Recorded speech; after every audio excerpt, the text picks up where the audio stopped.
Alors, le retour au travail après un congé maternité ou bien un congé parental peut être un mélange d'anticipation ou bien d'angoisse.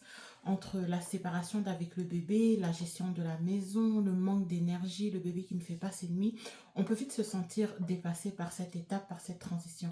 Mais ne t'inquiète pas, aujourd'hui, je vais te partager 5 clés essentielles pour que cette transition soit fluide et qu'elle soit sereine. Oui, retourner à la vie active peut être un défi, mais si on s'organise, qu'on anticipe un peu, cela va nous donner moins de stress et on va mieux gérer cette transition. Alors la première chose que je vais te partager, la première clé que je vais te partager, il faut s'assurer de trouver une garde où ton enfant va s'épanouir. Ça, c'est une des inquiétudes que le plus de mamans ont au moment de retourner au travail, c'est qui va garder mon enfant. Et l'inquiétude se pose au fait qu'on a du mal déjà à se séparer de l'enfant, ce qui est tout à fait normal, surtout si c'est un premier enfant, mais aussi de laisser notre enfant dans un environnement où l'enfant va s'épanouir. Alors le conseil que je donne, c'est de vraiment prendre le temps de faire le tour des services de garde ou bien des nounous recruter, faire des interviews, en tout cas trouver la personne avec qui intuitivement vous vous sentez à l'aise, le papa ou la maman se sentent à l'aise.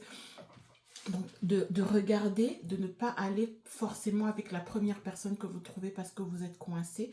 Parce que s'il n'y a pas de confiance, vous n'allez pas être tranquille pendant vos journées de retour au travail. Donc, choisissez, faites le tour. Assurez-vous au fait qu'il y ait une rentrée progressive de l'enfant, soit à la garderie, au service de garde, ou bien avec la nounou qui va garder l'enfant. Par exemple, si vous devez commencer le travail au milieu du mois, mais commencez dès le premier du mois à faire une rentrée progressive de l'enfant vers les personnes qui vont le garder. Donc la première journée, vous pouvez amener votre enfant juste pour 1 heure ou bien 2 heures et revenir le chercher. Le lendemain, vous faites la même chose. 3 jours après, vous l'amenez maintenant peut-être de 8 heures à midi et vous le reprenez avant le temps de la sieste. Et puis, à la fin de la semaine, vous le laissez manger là. Et la semaine qui suit, vous le laissez, il va faire sa sieste là-bas. Et sur 7 à 8 jours, on va habituer l'enfant à être gardé par d'autres personnes. Et vous, lorsque vous rentrerez au travail, ça va vous donner une tranquillité d'esprit. Donc, un enfant, quand il est bien dans son environnement, les parents sont apaisés, sont soulagés, parce que lorsqu'ils seront en train de travailler, ce ne sera pas pour eux une source d'inquiétude. La deuxième clé essentielle que je voulais vous partager pour assurer une transition vers le retour au travail qui est harmonieuse et équilibrée, c'est de planifier ses repas pour éviter la surcharge mentale. Alors, lorsqu'on recommence le travail, on a beaucoup de choses à faire. Souvent, on doit se faire réorienter sur nos postes de travail. Des fois, on doit en retenir beaucoup de choses. Certaines choses peuvent avoir changé et ça va nous prendre beaucoup d'énergie mentale et aussi de l'énergie physique parce qu'on avait perdu l'habitude de faire des journées entières de travail. Donc, la première semaine ou la première journée peut être assez intense. Alors, moi, ce que je vous conseille, c'est de préparer tes repas à l'avance. Tu peux cuisiner quelques plats que tu vas congeler. Tu peux aussi prévoir pour les premiers jours ou le premier jour ou les 2 premiers jours une livraison de repas sains. Tu décides que ok pour mes 2 premiers jours de travail, le soir nous allons nous faire livrer de la nourriture à domicile. Ou tu peux faire un plan de repas simple pour ne pas avoir à cette charge mentale déjà au travail dès la première semaine, te dire qu'est-ce qu'on va manger ce soir. Donc tu peux faire un plan simple de repas rapides qui peuvent se faire en moins de 15 minutes.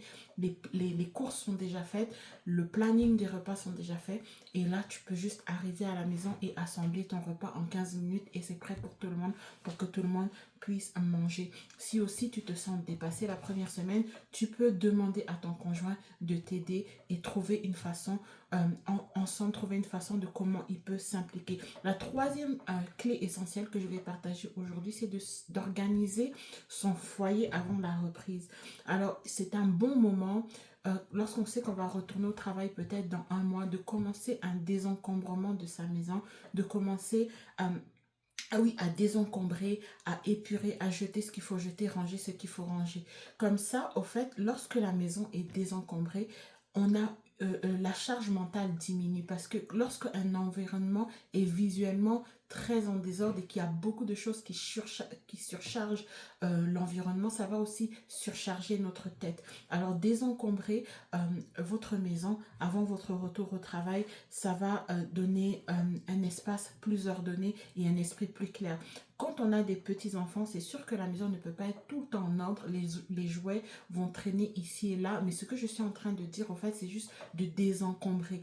C'est-à-dire qu'il n'y ait pas plus de choses dans la maison que la maison en a besoin. Sinon, ça crée visuellement de la surcharge et ça agit, en fait, sur le mental sans qu'on ne s'en rende compte. La quatrième clé essentielle que je vais partager, c'est se ménager du temps pour soi. Alors, on va revenir du travail. C'est sûr que peut-être qu'on va vivre certains stress, on va vivre certaines frustrations. Peut-être qu'on va être très content de retourner au travail, mais peut-être que ça va être un peu plus dur. Souvent, parce que lorsqu'on devient parent, on change.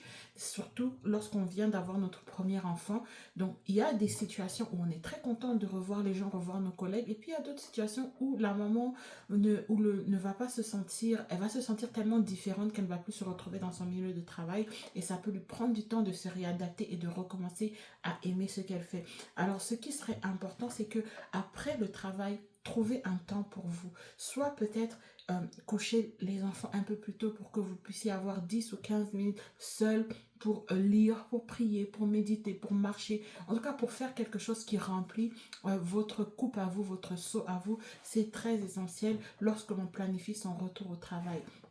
Et la dernière chose que je voulais partager, la dernière clé, c'est se donner du temps pour s'adapter. Et oui, c'est ce que je disais dans le point suivant. Lorsqu'on devient parent, c'est une transition vers une identité, d'une identité vers une autre. On était une personne à part entière et là, on devient le parent d'un enfant.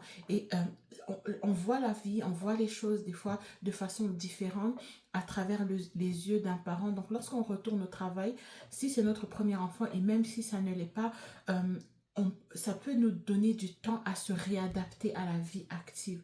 Donc, il faudrait comprendre que c'est normal, que peut-être l'adaptation est plus difficile. Pour d'autres, ça va être plus facile. Mais la clé ici, c'est d'être bienveillant envers soi-même, d'être patient et de comprendre que c'est une transition. Et comme le changement de saison se fait graduellement, ben, les transitions entre le congé maternité et le retour au travail doivent aussi se faire avec harmonie et il se fait graduellement.